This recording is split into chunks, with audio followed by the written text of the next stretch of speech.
Baik, pada video kali ini kita akan membahas tentang bakteri Staphylococcus. Baik, untuk pertanyaan pertama, saya ingin bertanya, apakah yang dimaksud dengan bakteri Staphylococcus? Baik, jadi untuk bakteri Staphylococcus itu patogen manusia dan mamalia lainnya. Secara tradisional mereka dibagi menjadi dua kelompok berdasarkan kemampuan mereka untuk mengumpulkan plasma darah atau reaksi koagulasi. Staphylococcus dibagi menjadi itu koagulasi positif dan koagulasi negatif. Yang pertama untuk koagulasi positif itu merupakan spesies yang paling patogen aureus, dan untuk Staphylococcus koagulasi negatif itu sekarang diketahui terdiri dari 30 spesies lainnya. CSP adalah komensal kulit yang umum. Meskipun beberapa spesies dapat menyebabkan infeksi, secara sekarang jelas bahwa pembagian Staphylococcus menjadi koagulasi positif dan koagulasi negatif adalah buatan memang menyesatkan dalam beberapa kasus koagulasi. Baik, pertanyaan kedua, apa saja manifestasi klinis dari bakteri Staphylococcus ini? Untuk manifestasi klinis dari Staphylococcus ini yaitu dapat menyebabkan berbagai bentuk infeksi, dan dia terbagi menjadi tujuh, yaitu yang pertama itu Staphylococcus aureus, itu menyebabkan lesi kulit superficial atau bisul bintil dan absces lokal di tempat lain. Dan untuk yang kedua itu Staphylococcus aureus menyebabkan infeksi yang mendalam seperti osteomyelitis dan endokarditis dan infeksi kulit yang lebih serius. Untuk yang ketiga itu aureus merupakan penyebab utama infeksi yang didapat di rumah sakit atau nosokomial pada luka operasi dan dengan Staphylococcus epidermis menyebabkan infeksi yang terkait dengan perangkat medis yang ada di dalam. Untuk yang keempat itu Staphylococcus aureus menyebabkan keracunan makanan dengan melepaskan enteroksin ke dalam makanan. Yang kelima itu aureus menyebabkan sindrom shock toksik dengan melepaskan super antigen ke dalam aliran darah. Dan yang keenam itu Staphylococcus saprophycus menyebabkan infeksi saluran kemih terutama pada anak perempuan. Dan untuk yang ketujuh itu spesies Staphylococcus lainnya itu seperti Staphylococcus lugdunensis, Staphylococcus hemolyticus, dan Staphylococcus Warner, dan Staphylococcus scleferi, dan Staphylococcus intermedius adalah patogen yang jarang. Baik, kemudian pertanyaan selanjutnya itu bagaimana sih struktur dari Staphylococcus? Jadi untuk struktur Staphylococcus itu sendiri adalah seperti Coccus gram positif dengan diameter 1 mikrometer yang mereka membentuk rumpun. Baik, untuk pertanyaan selanjutnya, apa saja klasifikasi dari bakteri Staphylococcus?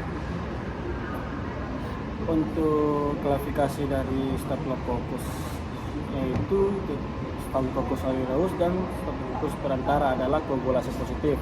Semua Staphylococcus lainnya bersifat koagulasi negatif. Mereka toleran garam dan sering hemolitik. Identifikasi membutuhkan analisis biotipe.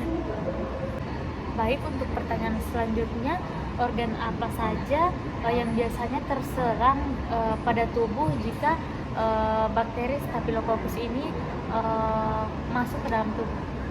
Jadi untuk organ yang terserang dari bakteri Staphylococcus itu sendiri yaitu Staphylococcus aureus ini menjajah saluran hidung dan aksila. Staphylococcus epidermidis adalah komensal kulit manusia yang umum. Spesies Staphylococcus lainnya adalah komensal manusia yang jarang, beberapa adalah komensal dari hewan lain. Baik, untuk pertanyaan selanjutnya, apa saja patogenesis dari bakteri Staphylococcus? Jadi untuk patogenesisnya sendiri itu Staphylococcus aureus mengungkapkan banyak faktor virulensi potensial. Dan pertama itu protein termukan yang mempromosikan kolonial jaringan inang. Yang kedua itu faktor-faktor yang mungkin menghambat fagositosis atau kapsul protein peningkat hemoglobin A.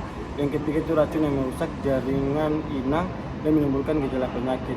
Staphylococcus koagulasi negatif biasanya kurang virulen dan menunjukkan faktor virulensi yang lebih sedikit. Staphylococcus epidermidis mudah menjadi perangkat yang ditanamkan. Baik, untuk pertanyaan selanjutnya, bagaimana sistem pertahanan tubuh kita jika bakteri Staphylococcus berada dalam tubuh kita? Jadi untuk pertahanan tubuh itu, fagositosis adalah mekanisme utama untuk memengaruhi infeksi Staphylococcus.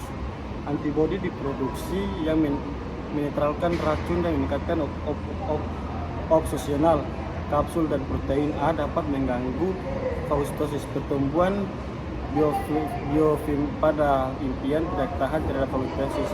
Untuk perlakuannya itu, infeksi yang didapat di luar rumah sakit biasanya dapat diobati dengan beta-lactam yang resisten terhadap pensilinase. Infeksi yang didapat di rumah sakit sering disebabkan oleh strain resisten antibiotik dan hanya dapat diobati dengan vancomycin. Baik, untuk pertanyaan selanjutnya, apa epidemiologi dari bakteri Staphylococcus ini? Baik, jadi untuk epidemiologi sendiri itu penelusuran epidemiologi dari Staphylococcus aureus secara tradisional dilakukan dengan penelitian fag, tetapi memiliki keterbatasan metode pengetikan molekuler sedang diuji secara eksperimental.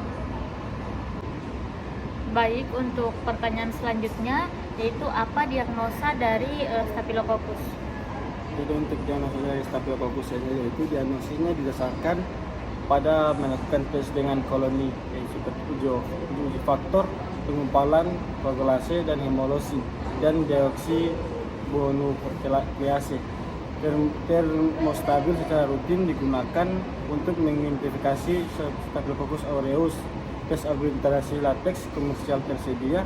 Identifikasi Staphylococcus epidermidis konfirmasi oleh kit biotyping komersial. Baik, untuk pertanyaan selanjutnya, bagaimana penanganan dari ketika kita terinfeksi bakteri Staphylococcus? Jadi untuk penanganannya itu, pasien dan staf yang membawa jenis epidemik khususnya MRSA harus diisolasi. Pasien dapat diberikan mandi dan didesinfektan atau diobati dengan antibiotik topikal untuk membasmi pembawa MRSA. Program pengendalian infeksi digunakan di sebagian besar di rumah sakit. Baik, mungkin itu saja untuk video kali ini tentang bakteri Staphylococcus. Kurang dan lebihnya mohon dimaafkan.